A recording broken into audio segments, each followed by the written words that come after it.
what's the experience of a person who has lived under communism to now come to a place like Macau or Hong Kong? Well, I just remember the first day I went for breakfast, and I never saw so many things for breakfast. And the food was there, and I was so moved. I was crying. So actually, food is one of the freedom when you have food. Sure. So you're no longer hungry. It's part of the freedom. But what is more exciting was, I was very poor. I had nothing. I had to work as an object worker in a factory. But I was so happy because the hope of one day becoming something, of one day having my own family, of one day have accomplishment, all the dreams. That was such a cherishing experience. So you're saying the whole atmosphere was different? What was very different? It was like, in a different world. Yeah. It was like that, I was put in a different world. It's just like heaven for me. I slept in a factory. I didn't have a place for myself, but I was so happy just because I can see that the freedom in society, the people who are surrounding you are giving you all the opportunities to prove yourself, to strive for something you want to be. Yeah. And that's like a dream. It's called freedom. It's called freedom. Yeah. So you're in the 60s, you begin to work and to meet people, you're beginning to improve your English, and you begin to work. You're a natural entrepreneur. Tell us a little bit about how you built your businesses. Well, first, I built my English. I bought my book, a pen, a man, a pen, and a man, and I used the dictionary to learn English. That's why even today my English is, doesn't pronounce exactly, just because, it's self-learning. Sure. And then I worked in a factory, and I was lucky enough to know somebody who came from Germany to inspect the goods in the factory, and I was assigned to take care of her because I spoke a little bit English. And she actually later on gave me a job to work in her office. From there, I then became a salesman for a factory that I worked with from her factory because she is an exporter. And I had to work with the factories, and one of the factories assigned me as a representative, sales representative in New York. And that's where... So you come to New York. Yeah, in 1969. I remember that year was the Rostock, the musical, the Rostock, the Woodstock. Woodstock. That's Yes. Woodstock, 69. I was living in Brooklyn and invited by some friends to go to Woodstock, and I said, I think it's going to rain this weekend. Did you actually go to Woodstock?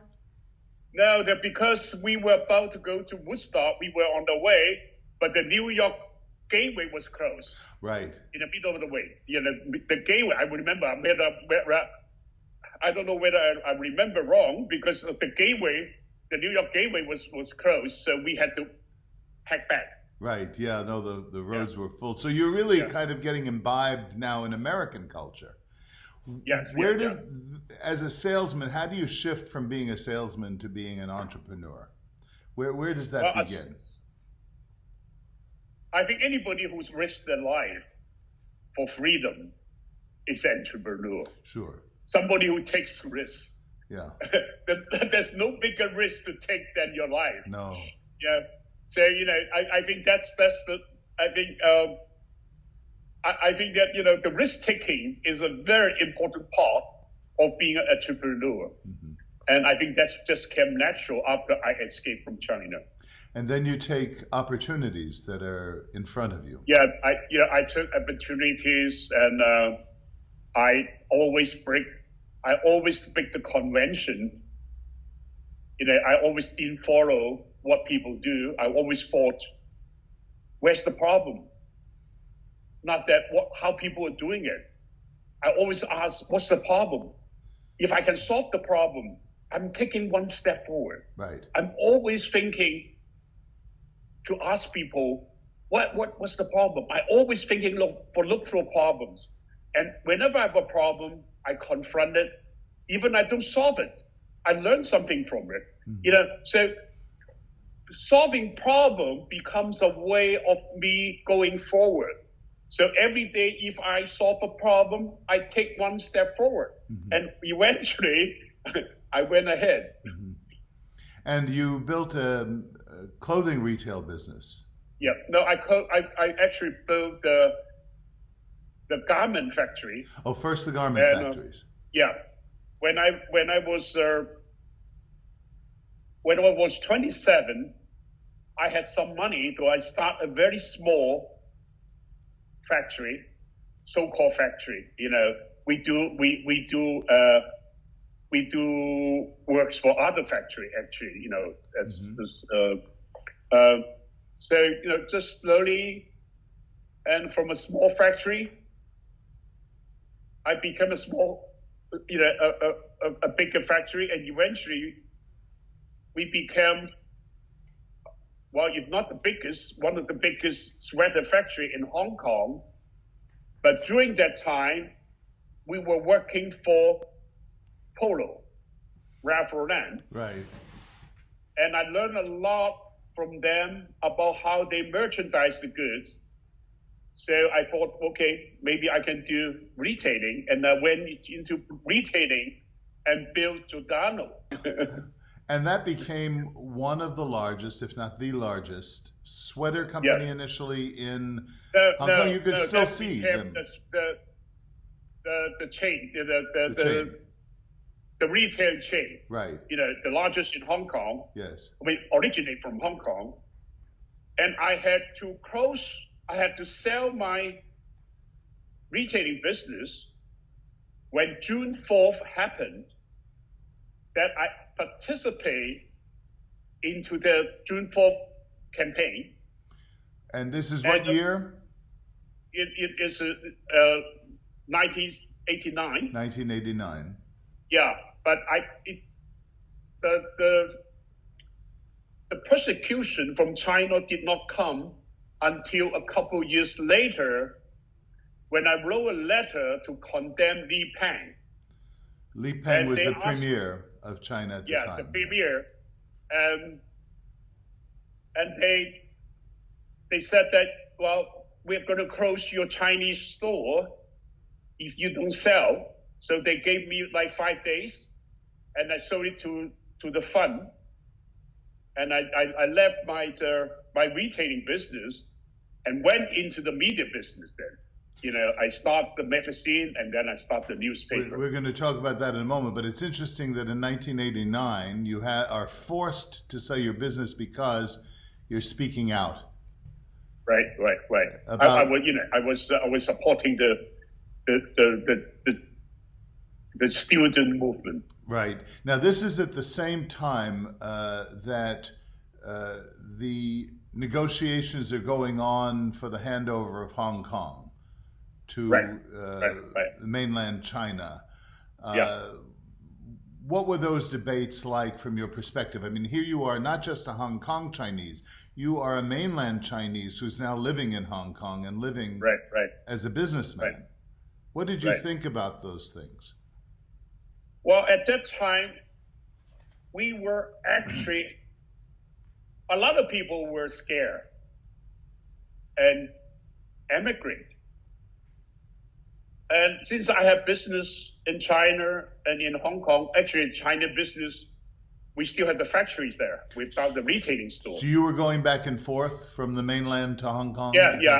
Remain in Hong Kong. So I was very optimistic, even though, the June 4th massacre happened. But I thought that, China, with the people so brave to confront the communists, we will be able to crack it. This was Tiananmen Square. We're talking about Tiananmen Square. Yeah, Tiananmen Square. Yeah. Yeah. So I was optimistic. I stuck around, and in 1990, I had my magazine, and it was an overnight success.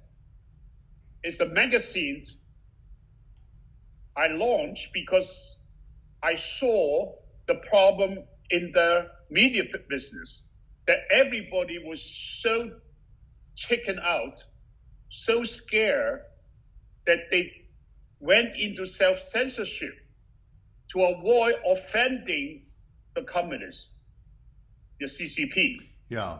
So I said, well, if all of you go into self-censorship, you leave a vacuum for me. So I launched the magazine as a positioned magazine to the Chinese communists, and then it was successful. So you're what I see is happening here is you're a man who has experience of entrepreneurship, of marketing, and then you need another opportunity because the communists have cut off your clothing business in effect. Right. They forced you to sell. And you decide, rather than retiring, to go into not just another money-making potential, but a protest, a magazine that is going to be speaking truth to power. Right. Well, opposition, because I thought that if I deliver information, I'm in the business of delivering liberty. Right. So I was so passionate about this business. And I also saw the problem of the market. It's a vacuum there because everybody was trying to, get into self-censorship. Sure. So it's a good opportunity for me to go in. So it's a combination of freedom fighting and business opportunity. And entrepreneurship, Yeah, it's amazing. And at this point, you see potential for China to come out of its draconian, communist, closed mentality. And what you're trying to do is push the society. I was pushing. Yeah, I was getting into the business, and then I started the newspaper, and then I became the biggest newspaper. Then I started a newspaper in Taiwan to leverage my newspaper in Hong Kong. I thought that if I have a newspaper in Taiwan, which will give me a great leverage as a protection to my Hong Kong newspaper. If the Chinese communists want to crack me down, they have to consider my presence, my media presence in Taiwan, because they want to reclaim Taiwan also. Yes, sure. So, and that's why we were in Taiwan also. Now we've talked about the business, and I want to come back to this because this is going to get us into some very interesting current events, things that are happening right now. Right. But at some point along this journey of coming to Hong Kong and seeing the West and building businesses, you undergo a spiritual conversion. Well, when the turnover of 1997 was approaching, a lot of people told me that if they have to arrest a dozen people, you'll be one of them. And maybe I was in fear, maybe subconsciously at least, because I did not feel the fear of considering or migration, considering anything. And then naturally, I convert to Catholicism. What were the influences for that? I think my wife is the biggest influence, because my wife is a very devout Catholic, and I think that's the main reason. You saw her life, you saw her prayer. Yeah. I went to, I went to church with her every Sunday, but I never thought I would convert. The time wasn't there.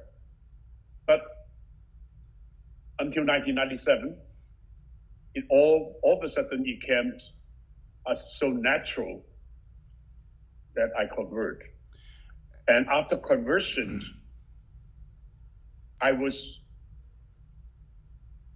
even more of myself, doing what I want, what I think is right. And everything becomes so natural. I've been fighting for freedom. I've been fighting for democracy.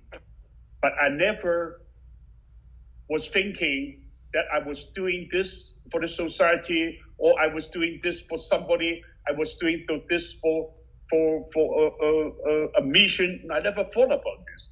Everything was just as I was doing it, as I should do it, and never thought about whether I'm doing it for the society or anything else, with the notion that I know what I'm doing is right, but you can never, for sure, what you're doing is right.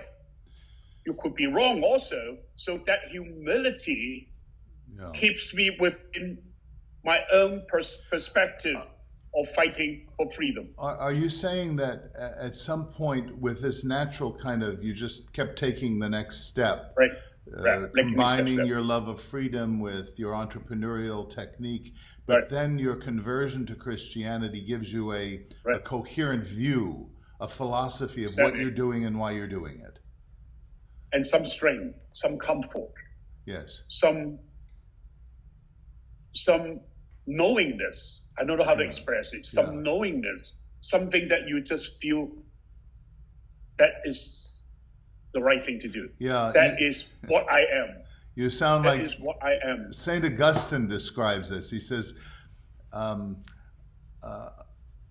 "O beauty ever ancient, ever new." He finds something that is new, but that was ancient to him, and that the new uncovers this beauty. When did you meet Cardinal Zen? Cardinal Zen is another of the great... when I convert, Cardinal Zen was the priest who converted me. He was at that time a bishop. Okay. We should say who Cardinal Zen is. Most people who will have followed the protests know that Cardinal Zen was like you. I mean, he's another one of the ones speaking very forcefully about freedom in China. Yeah, that's why we are such close friends. Yes. And he's been very outspoken and critical of the church's position. Presently. He's very mad about this. Yeah. He always say that the Vatican sold out the underground church. Mm-hmm. And this is true. And he's very sad and very mad about this. Do you see some threats to religion in Hong Kong now? Have they begun? I know the business and anti-protest things. What about religion?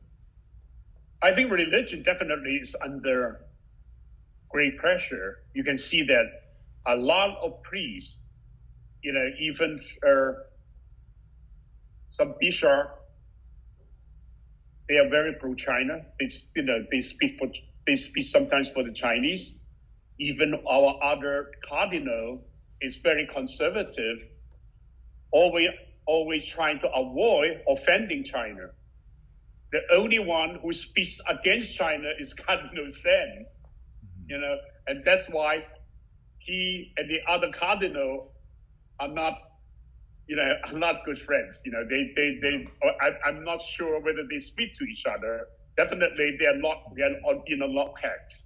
Yeah. I think when we first met, we were, at this point where we still thought China could come along. There are opportunities, and now these recent clampdowns. So you are now the CEO of a media empire in the middle of this transition. China takes over the governorship of Hong Kong? Well, I think China used to be in the back, right, with an invisible hand. But you know that he's pushing for more control of Hong Kong people. Now China, with the Article 22, right, they misinterpreted, or they just interpret it in a different way, saying that the liaison office and the Hong Kong and Macau office are not the department under the Chinese government. right.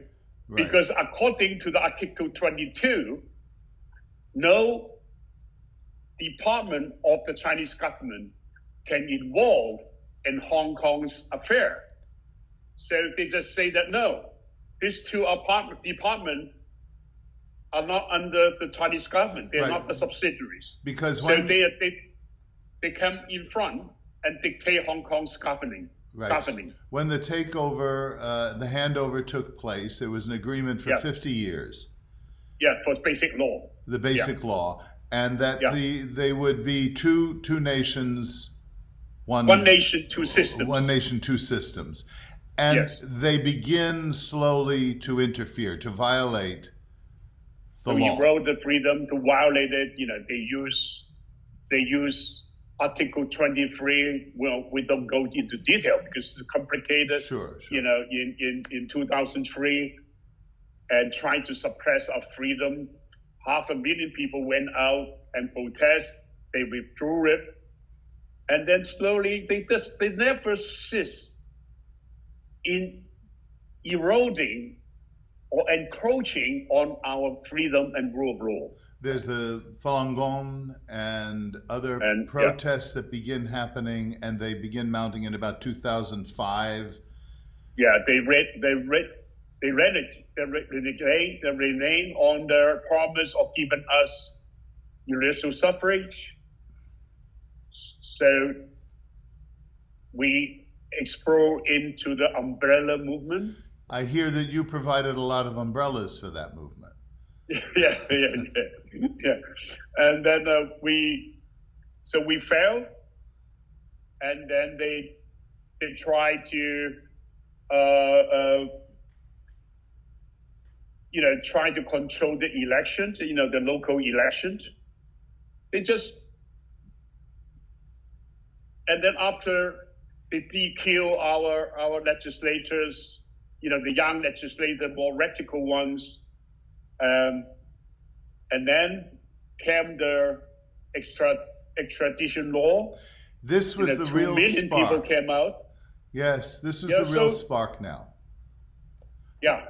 So after 6 months, millions of people went out to protest it. They withdrew it eventually.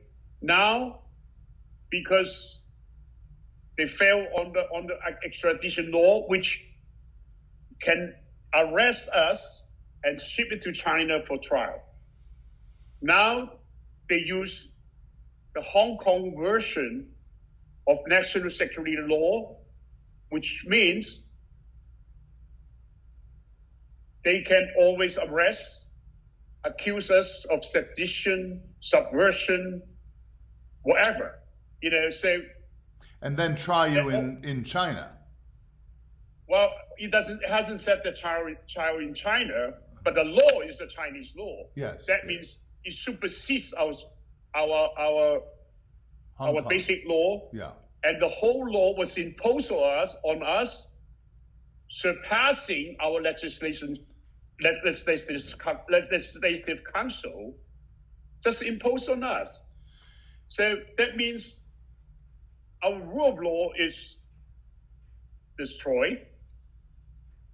So will be the financial center of Hong Kong status. Sure. Because without the rule of law, there's no financial center, because people doing business here will not have protection by the law. Right. Instead, they have to bribe the official who have power over them to protect them. Just like in China, just like in mainland That's China. like in China. And also, without the rule of law, Right. there won't be mutual trust.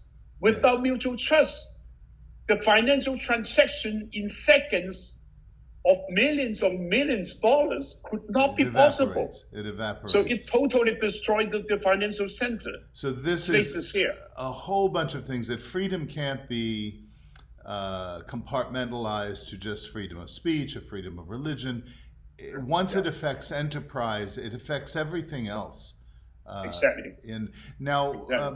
You became more and more public. I mean, you were already public in publishing the petition and protesting. I remember photos of you at I guess it was the Yellow Umbrella March. You were in front of that. I was there every day. I have come to visit you in your home any number of times over the years, but the last visit, I remember you sent your car to the hotel to take us to visit you. And as we were driving up your street, I was writing something or looking at my phone, and all of a sudden there was these lights around me, and I didn't know what they were. Right. And I realized they were paparazzi.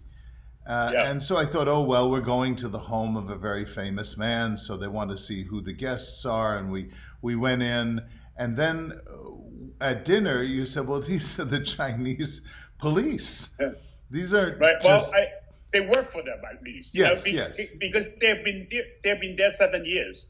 Yes. The first 2 to 3 years, 24 hours. Otherwise, it's 8 o'clock in the morning to 10 o'clock every night. And they follow me everywhere I go. And I'm sure when you left our house, they follow you to the hotel. Right to the hotel. Take photo of you. But here's what I did. When I got out of the car at the hotel, they had surrounded us. Right. And usually in that circumstance, you want to get away from them. I walked over to them. And I said, I want to introduce myself to you, and I want you to, of course they didn't speak a word of English, or at least pretended not to. And then they ran away. Once I went to them to try and engage them, they didn't want to be discovered for who they were. Yeah, they just want to know who visit us. Yes. And intimidate people who came to visit us. Yes. So nobody dares to visit us. That's what they want. Now things have gotten much more serious and personal with you, especially with the whole extradition protests. Right. How many times have you been arrested? I've been arrested 3 times. I have at least 3 to 4 court cases pending, and it's very likely that I will have to go to prison. I don't know for how long. I was just in court today until quite late. Today? Yes, just today. I was in court hearing today for unauthorized assembly. So it's almost certain that they will put me in jail. And this is being directed by mainland China. Well, you never can prove it. I'm sure it's directed by mainland China, but you can never prove it. Because for illegal or unauthorized assembly, all they do is to penalize you for $2,000 Hong Kong or 1,000. They just, you just pay and that's it. Now I'm not allowed to travel. And they make it a big business. What they do recently, they arrest 15 prominent dissidents. Right. For illegal assembly. I'm one of them. Just to intimidate the people. Everybody else, yes. Everybody else who is moderate, who went on the street to protest. Yes. So if they can frighten this 2 million or more people, wouldn't dare to go on the street to protest again, so they can isolate those radical young men and handle them. Is it working? And that's the way. Is it working? Yeah. Is it working? Are they intimidating? Yeah, I think what is working is the national security law is actually frightening a lot of people to be more careful. So that's why, again, the most hit subject or search keyword in Google, in social media, is immigration. People are finding ways to immigrate. And luckily, we have Boris Johnson, the Prime Minister, say to us that he will give us up to 3 million BNO holders the British right of abode. Right. And this, I think, is a very great encouragement for people who start to fight, and if they can't win, they can have some place to go. Right. So then, in the middle of all this, a few months ago, our newspapers and television screens were filled with these huge demonstrations, even in bad weather. And then everything shifted with the coronavirus. And this is not unconnected, obviously, to China.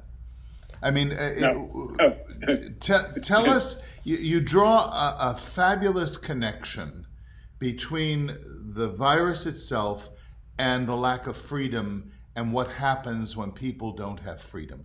Draw that picture for us. Well, President Trump, your government,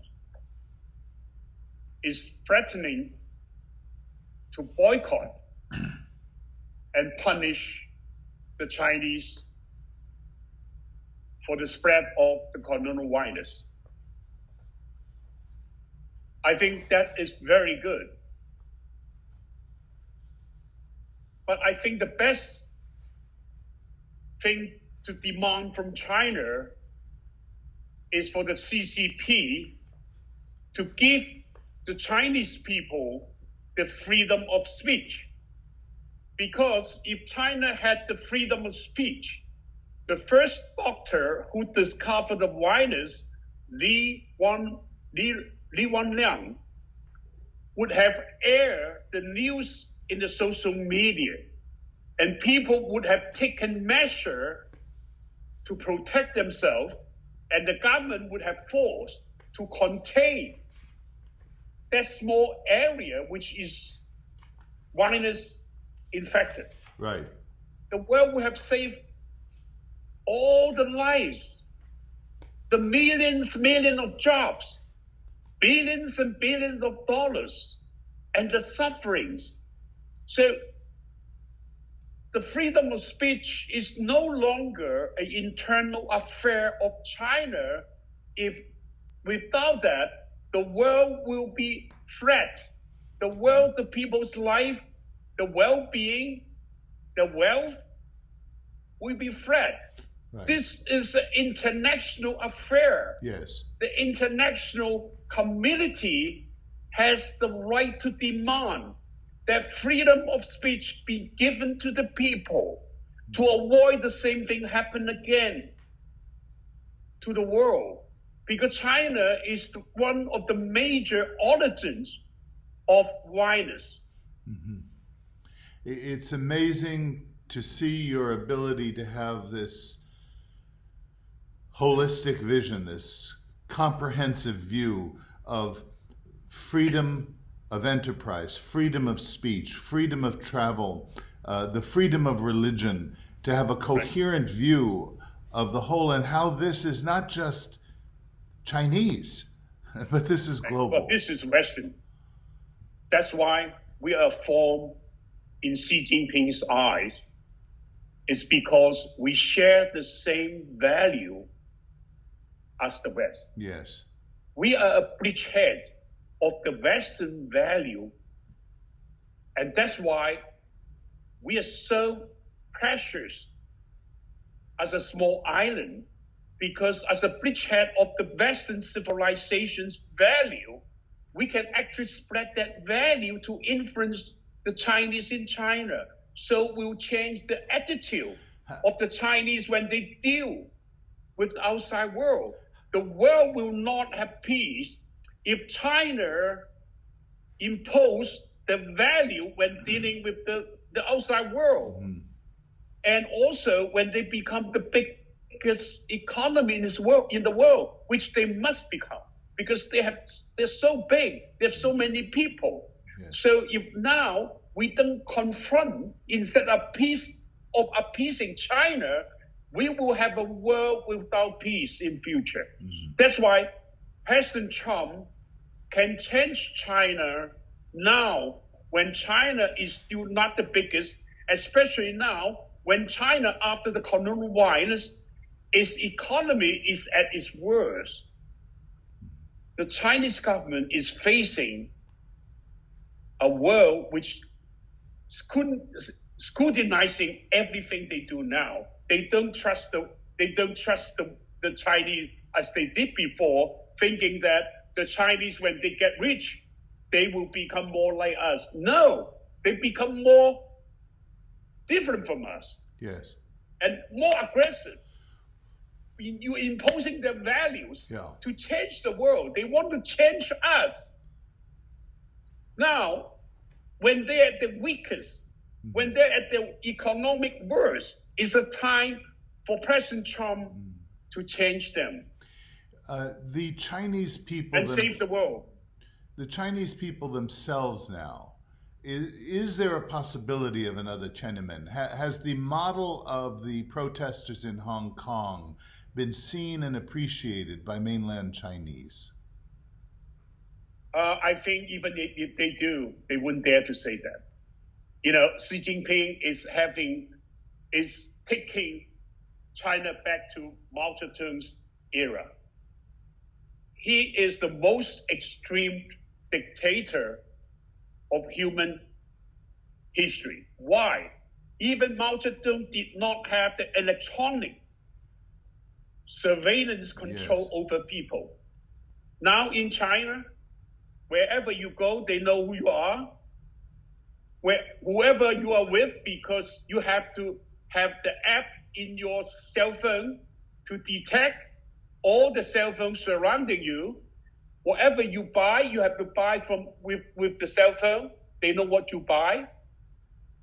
If you misbehave, you can't buy tickets, train tickets. You can't have a bank account. You can't buy air tickets. You can't go to a lot of those government activities. We've kind of frozen. And every word they say. Yes. So this cannot go on. What's the solution? How can we move it forward? I mean, you're giving yourself to protest. You're putting yourself right on the line.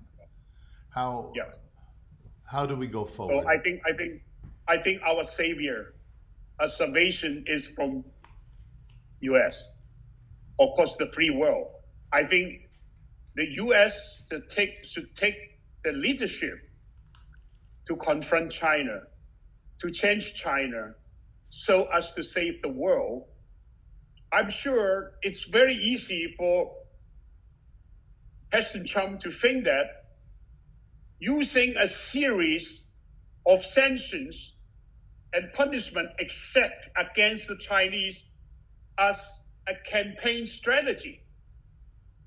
If he just impose sanctions or accept punishments against China in the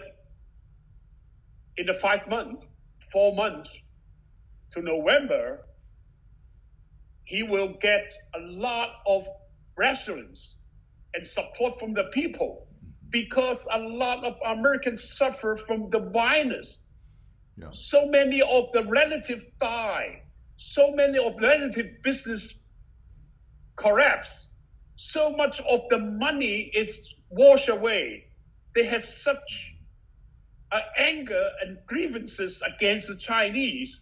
If President Trump used a series of sanctions and punishment except against China, the people, to vindicate people's anger and grievances, people will respond and support him. I think that's the way he's going, and this will be wonderful way to change China. Right. Jimmy, as a last question, let me ask you, how do you keep going? I mean, your freedom is threatened, your businesses are threatened. I imagine, even if only indirectly, your family is threatened. Yes, definitely. What sustains you? What sustains me is I'm 72. I came here without anything. Anything I have is this place. This place is freedom gave me. I own freedom, my life. If I can give myself back to freedom, that will be the greatest redemption of my life. Thank you so much. Thank you.